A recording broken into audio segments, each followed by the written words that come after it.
Hay monstruos que se esconden. Y hay otros que el sistema decide no ver. Esta no es solo la historia de un caníbal. Es la historia de cómo advertencias claras, diagnósticos escritos y señales evidentes fueron ignoradas hasta que ya fue demasiado tarde. Porque este hombre no escapó.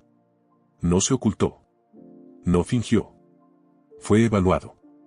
Fue detenido. Fue liberado. Y después, volvió a matar. Esta es la historia del caníbal que el sistema dejó libre. Japón es visto por el mundo como un país de reglas, respeto y control social. Precisamente por eso, este caso resulta tan perturbador. Porque no ocurrió en los márgenes. Ocurrió dentro del sistema. Y aún así, nadie lo detuvo a tiempo. Nació en 1949, en Kobe, Japón. Desde niño fue frágil físicamente, enfermizo, pequeño. Pasaba largos periodos solo, aislado, mirando desde afuera un mundo que sentía inalcanzable. Desde muy temprano desarrolló fantasías violentas. No impulsivas. No confusas. Elaboradas. Fantasías de dominación. De consumo. De canibalismo. No eran pensamientos pasajeros. Eran parte de su identidad interna. Sagawa declaró años después que sus fantasías tenían un patrón claro: mujeres occidentales, altas, seguras, luminosas. Representaban todo lo que él sentía no ser. No quería solo poseerlas. Quería consumirlas. Convertirlas en parte de sí. El canibalismo no era hambre. Era símbolo. Durante su juventud, Sagawa intentó atacar a varias mujeres. Falló. Fue denunciado. Fue evaluado psicológicamente. Los informes hablaban de impulsos peligrosos, fantasías persistentes y una estructura mental profundamente alterada. No era invisible. Estaba escrito. En lugar de un encierro prolongado, recibió tratamientos breves. No hubo seguimiento real. No hubo contención.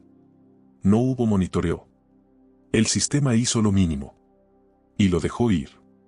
A comienzos de los años 80, Sagawa se mudó a París para estudiar literatura. Solo. Con dinero familiar. Con fantasías intactas. Lejos de cualquier control. Lo que había sido advertencia, estaba a punto de convertirse en crimen.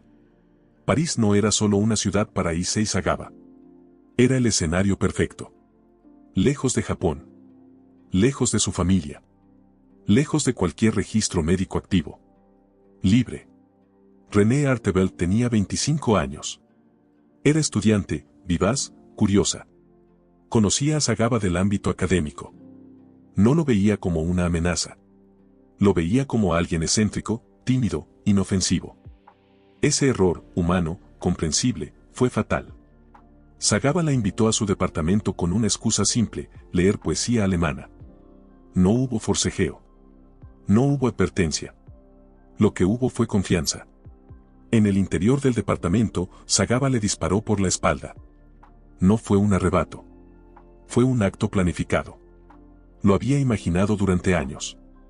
El crimen no marcó el final del horror. Marcó el inicio. Durante varios días, Sagawa convivió con el cuerpo. No por necesidad. Por ritual. Por control. Por fantasía cumplida. Cada acción fue deliberada, no caótica. No hubo pérdida de conciencia. No hubo confusión. Había claridad. El cuerpo comenzó a descomponerse. Sagawa intentó deshacerse de los restos. Fue torpe.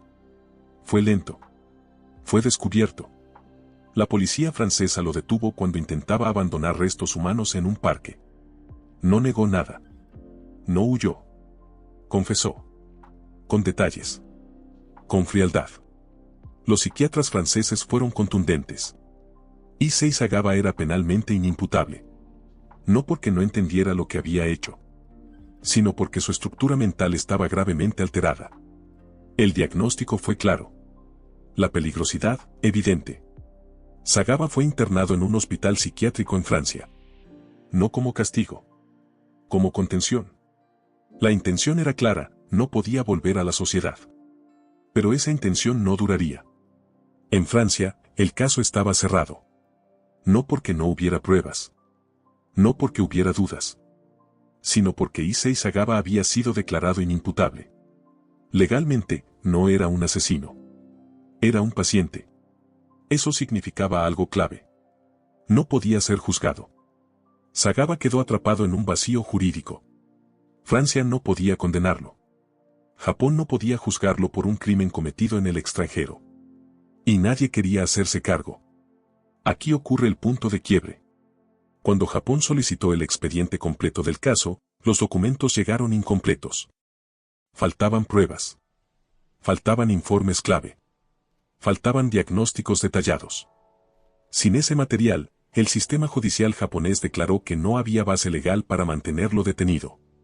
Issei Sagawa fue deportado a Japón. No esposado. No custodiado como un criminal. Sino como un paciente psiquiátrico dado de alta. En cuestión de meses, fue liberado. Los médicos japoneses revisaron un expediente incompleto.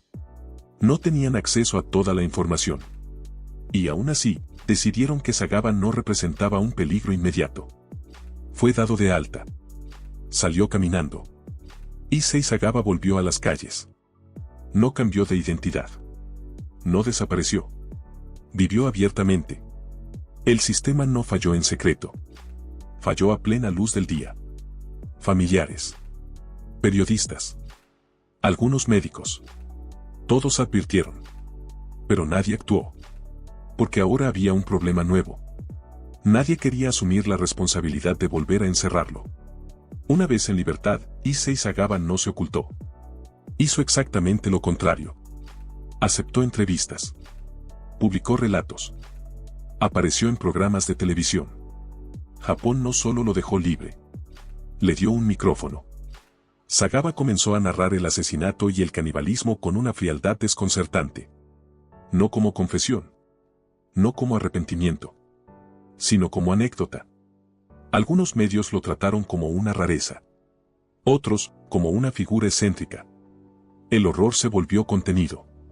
No hubo nuevas detenciones. No hubo revisión judicial seria. No hubo seguimiento psiquiátrico estricto.